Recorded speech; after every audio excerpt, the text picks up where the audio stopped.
Hello everyone! Today we have r/ProRevenge. If you want me to cover some specific subreddit the next video, leave it in the comments. Not going to pay overtime? Think again. I was discussing this sub with a good friend, and he said, boy, have I got a story that'll fit. It wasn't his story, but his brother's, and I sat with him and got the details. Buckle up, it's a good one, and a long one. Let's call him Bob. Bob has been fiddling with computers since he was a kid and knows them pretty well. As with most IT people, he's moved from job to job. The employer he worked for was a service distribution company, and there were 2 IT employees. The company was located in Ontario, Canada. About 3 years ago, Bob's employer decided to modernize their software. They had separate programs for dispatching, for inventory, for payroll and finances, and it was complicated moving information from one program to the other. They decided to get an ERP, Enterprise Resource Planning program. And Bob recommended one that he knew inside out from a previous employer. For those of you who don't know, an ERP program handles everything. Purchase orders, sales, inventory, personnel, vendors, customers, all of it. You can run a report and find out which customer has bought the most part ABC in the last year, which salesman has improved his numbers the most, which vendor has the fastest delivery time, which shipper packed the most orders. Everyone in the company used the ERP program, but it was very complicated, and they used the aspects of it that related to their position. For example, the receiver would accept a shipment, verify the quantity, confirm it was received, and the inventory stats would be available to the salespeople if they wanted to look up how many were on hand. The receiver didn't care what the price was or who the vendor was, he just did his job. Bob was run ragged during the implementation process, but he managed to train most of the employees on their aspects, and after a few months, everything was running fairly smoothly. Bob still got tickets for tweaks in the operation of the software and occasional hardware IT issues. Then the company decided to expand their footprint and was marketing into different time zones. That messed things up. Atlantic Canada is 90 minutes early, so if someone sent an email or an order at 8 a.m. their time, it would arrive at 6:30 Ontario time. Pacific Canada is 3 hours late, so an email sent at 3 p.m. Vancouver time would arrive at 6 p.m. This stretched out the day, so many staff came in early and worked late.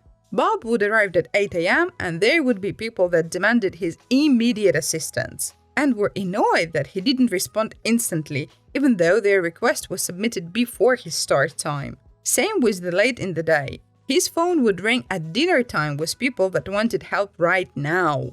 They decided to stagger his and his IT colleagues' shift times. Bob would start at 6 a.m. and work till 2:30, and his colleague would start at 10:30 and work till 7 p.m. Bob's colleague had kids and refused the shift change. The employer insisted. The colleague quit.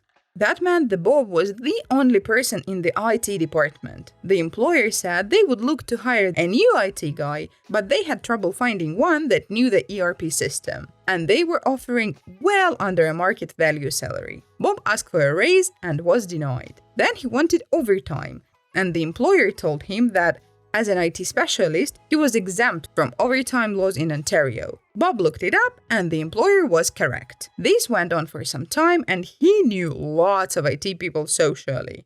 They told him what the company was offering, and Bob knew that they wouldn't find another tech. Things went downhill from there. Bob would get chewed out if he missed a call or an email, no matter what time it came in.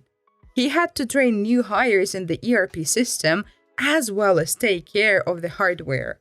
He asked repeatedly for better compensation and was denied, so he planned to get a new job. Now, here's the revenge. Bob had access to the entirety of the ERP program. When a user signed in, the time was logged. And even if they didn't sign out after 15 minutes, it would log them out anyway. Everyone in the company was on salary, and many of them came in early and stayed late. Ontario labor law states that even salaried workers are entitled to overtime after 44 hours a week, unless they were managers or supervisors.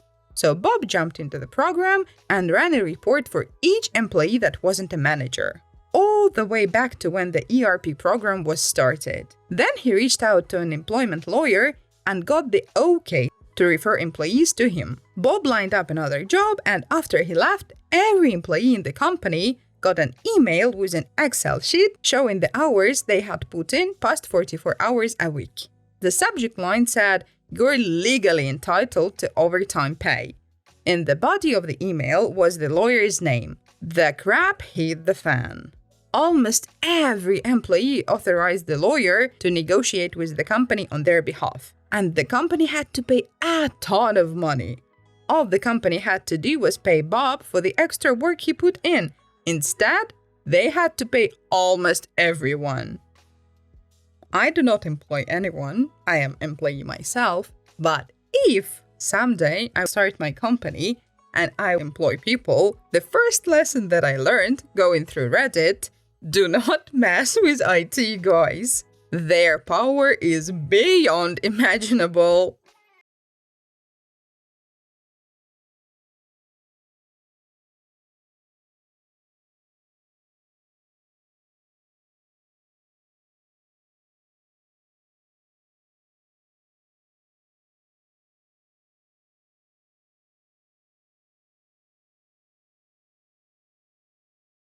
eBay mishandling stolen equipment, or don't mess with the postal inspectors.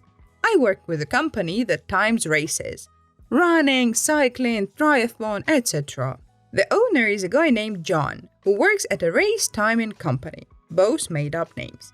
At a race, some equipment was stolen. It's expensive equipment, but extremely specific. Maybe 200 people in the US use this system. And the components cost about $1,000 each, for a total of about $4K USD.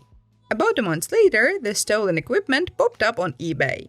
John reached out to the seller via eBay and asked that his stolen equipment be returned. The seller was a jerk, as might be expected from someone selling stolen equipment would be. He said, "There is no way you know it's your equipment." The thing is, photo number 3 showed one of the boxes with a printed label on it: Race Timing Company, John owner, John's phone number. It literally had his name on it. So John escalated to eBay to at least prevent his stolen equipment from being sold. eBay totally dropped the ball. They bought the seller's story that he had bought it at a mail auction for lost mail, which made no sense since the seller info was the same town where the equipment was stolen. The seller also tried to claim that John had no way of proving that it was his stolen equipment. Except, it had his name and phone number on it. John had no evidence that the seller hadn't bought it on a mail auction and ruled against John. So John hatched a plan. He did what any rational person would do. He purchased his own stolen equipment back using an employee's name and asked that it be shipped USPS. He was right next to a post office, he said. That's when the ProRevenge comes into play. It is a felony to knowingly traffic stolen items. So John waited patiently as his equipment was marked shipped and ended up arriving at his coworker's house in another state for good measure. And John called the Postal Inspection Service. He had the seller's full name, address, the proof that he knew it was stolen. He had police reports, pictures of his name on the equipment, matching serial numbers, transcripts of him informing the seller that it was stolen, etc. The USPS inspectors knocked on the guy's door 2 days later and reportedly found numerous stolen items. He was charged with almost a dozen federal felonies, including felony theft, trafficking stolen goods across the state lines, and lying to federal agents. And to top it all off, John filed a stolen goods complaint with eBay since he had tons of proof that he had been sold stolen goods. So he got his money back, minus shipping. I expect the person who was dealing the stolen goods to be evil, but why be so stupid? If you get caught, I don't know, well, if not apologize, say that, "Oh my god, I bought it in a pawn shop," or "I got it from a friend," or I don't know, make something up. Don't just be You cannot prove anything. Well, most likely they can. But on the other hand, I'm happy that he was caught. And now he will not do any more evil.